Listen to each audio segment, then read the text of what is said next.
हमारे साथ एकलव्य जो समाज पार्टी है उसके राष्ट्रीय अध्यक्ष मौजूद हैं। एकलव्य समाज पार्टी का 18वां स्थापना दिवस है जो मनाया जा रहा है। हम इनसे बातचीत करेंगे और ये जानने की कोशिश करेंगे चंद्रशेखर निषाद जी से कि जो 18 साल जो बीत चुके हैं उन समय में पार्टी ने समाज के लिए क्या काम किया है और पार्टी कैसे समाज को लगातार निषाद समाज को जोड़ने का काम कर रही है।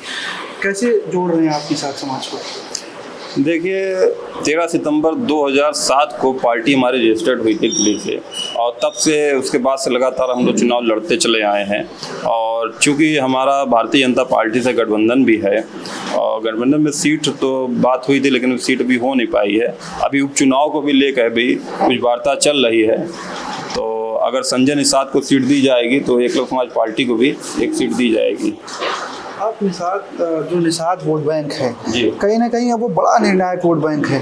किसी विधानसभा में 10,000 है, किसी विधानसभा में 20,000 है। वो जिस तरफ गिरता है वो रूपरेखा तय करता है उस विधानसभा की।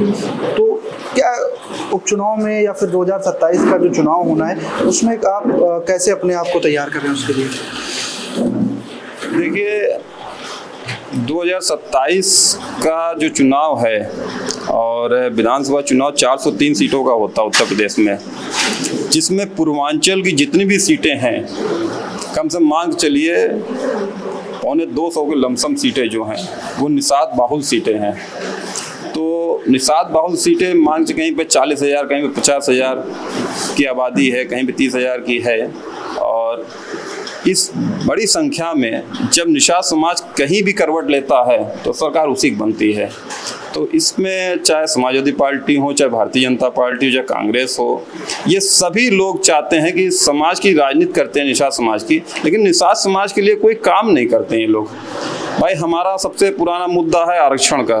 निषाद समाज को आरक्षण अनुसूचित जाति में शामिल करने के लिए, जिसके लिए सन 2001 में माननीय तत्काल मुख्यमंत्री उसमें थे राजनाथ सिंह जी, इसमें भारत सरकार के रक्षा मंत्री हैं, उन्होंने इसकी घोषणा भी की थी और स्वीकृत करके इसको केंद्र सरकार को भेजा भी था।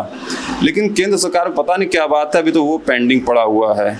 ये हमारी बहुत पुरानी मांग है और इसीलिए हमारा निषाद समाज पिछड़ता जा रहा है, क्योंकि हमको शिक्षा नहीं मिल पा रही है। अगर हम उस जाति में आ जाएंगे, अनुसूचित जाति में आ जाएंगे, हमको सारे लाभ मिलने लगेंगे। हमारा मेन मुद्दा है शिक्षा। शिक्षा हमारी निःशुल्क होनी चाहिए, किसी भी समाज की, लेकिन निःशुल्क होनी चाहिए। उससे क्या है कि किसी भी समाज, गरीब तबके का जो होते हैं बच्चे, वो पढ़ के आगे कुछ बन सकें। लेकिन इस समय महंगाई इतनी बढ़ी हुई है और शिक्षा में भी इतनी हम देख रहे फीस आ रही है, चाहे प्राइवेट स्कूल हो, प्राइवेट स्कूल भी इतनी ज़्यादा आ रही कि आप समझ लीजिए घर का उनका खर्चा नहीं चल पा रहा है। निषाद पार्टी है जो लगातार कह रही है कि उत्तर प्रदेश में वो निषाद का जो वोट बैंक है वो भाजपा के पाले में लगातार लेकर आ रही है, तो कैसे देख रहे हैं? आपकी कंपटीटर पार्टी है वो।